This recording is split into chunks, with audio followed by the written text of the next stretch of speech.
장기 렌트 무조건 좋다고요? 절대 그건 아닙니다. 누군가에게는 최고의 선택일 수 있지만 누군가에게는 손해일 수도 있고요.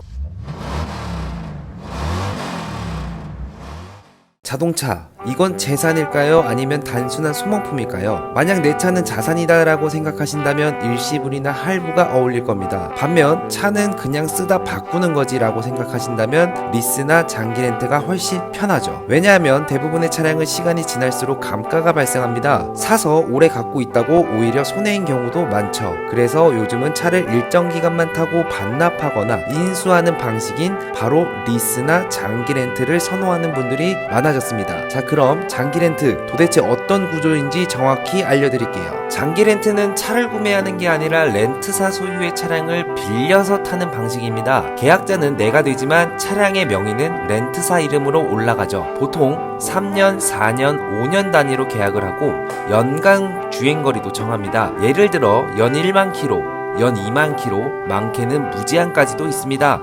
그럼 월 렌트료는 어떻게 정해지나요? 핵심은 잔존가치입니다. 잔존가치란 계약이 끝날 무렵 이 차가 얼마쯤 하는지 예상하는 중고차 시세예요. 이 잔존가치가 높게 설정되면 내가 부담할 금액이 줄어들고 렌트료도 낮아집니다. 월 렌트료 안에는 차량가, 취득세, 자동차세, 보험료까지 전부 포함되어 있어요.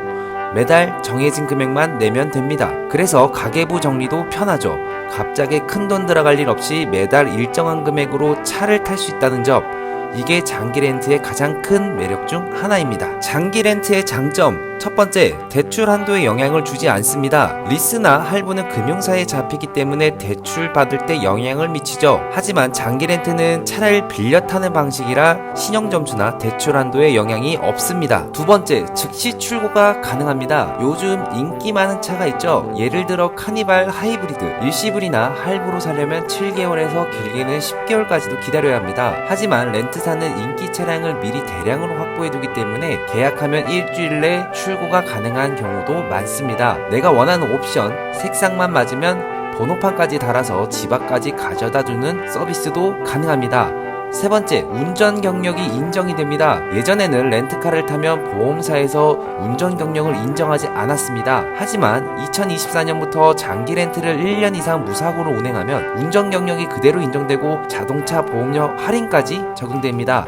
단, 계약할 때 운전 경력 인정 요청은 꼭 하셔야 합니다. 안 하면 인정이 안 됩니다. 네 번째, 사고 나도 내 보험료는 안 오른다. 장기 렌트 차량은 차량 명의도 보험도 모두 렌트사 겁니다. 그래서 내가 사고를 내도 내 이름으로 보험료가 오르지 않죠. 마음이 한결 편하죠. 만약 사고가 나면 렌트사 콜센터로 전화 한 통 하시면 24시간 견인 있고 보험 처리까지 한 번에 끝납니다. 면책금만 정해진 금액, 예를 들어 30만 원만 내면 모든 수리가 끝납니다. 다섯 번째, 회계 처리가 간편하다. 사업자나 법인이라면 세무 처리 굉장히 중요하죠. 장기 렌트는 운행 일지 없이도 감가상각비 800만원, 유지비 700만원, 총 1,500만원까지 비용 처리가 가능합니다. 게다가 보험료와 자동차세까지 렌트비에 포함되어 있어 따로 증빙할 필요도 없습니다. 운행 일지를 작성하면 그 이상 업무 비율에 따라 추가 처리도 가능하고요. 특히 9인승 이상 승합차, 1000cc 이하 경차, 포터,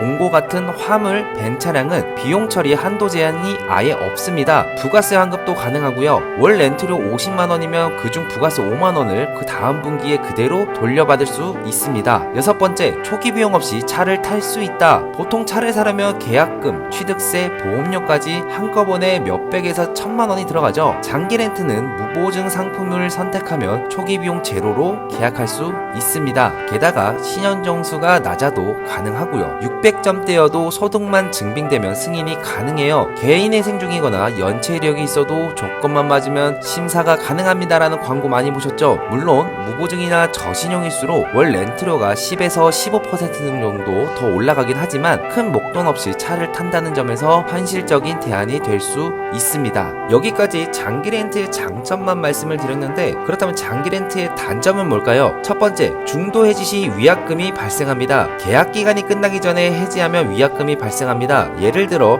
렌트료 70만원, 계약 기간 10개월, 남은 위약금률 50%, 그럼 위약금은 350만원입니다. 해결할 수 있는 방법도 있습니다. 당연히 차량 승계를 넘기는 방법이죠. 내 계약을 그대로 다른 사람에게 넘기고 위약금 없이 계약 종료가 가능하다는 점입니다. 다만 승계자를 찾는데 시간이 필요하고요. 두 번째, 주행거리에 제한이 발생합니다. 계약할 때 연간 몇만 킬로를 탈지 정해야만 합니다. 그걸 초과하면 비용이 당연히 붙고요. 예를 들어 연 1만 킬로를 계약을 했는데 5년 후 6만 킬로를 탔다면 1만 킬로가 초과된 거죠. 국산차 같은 경우는 100원에서 200원의 추가 비용이 발생하고 수입차는 킬로미터당 300원까지 가기도 합니다. 꼭 내 출퇴근 거리와 주말 운행 습관까지 꼭 계산을 해보셔야 합니다.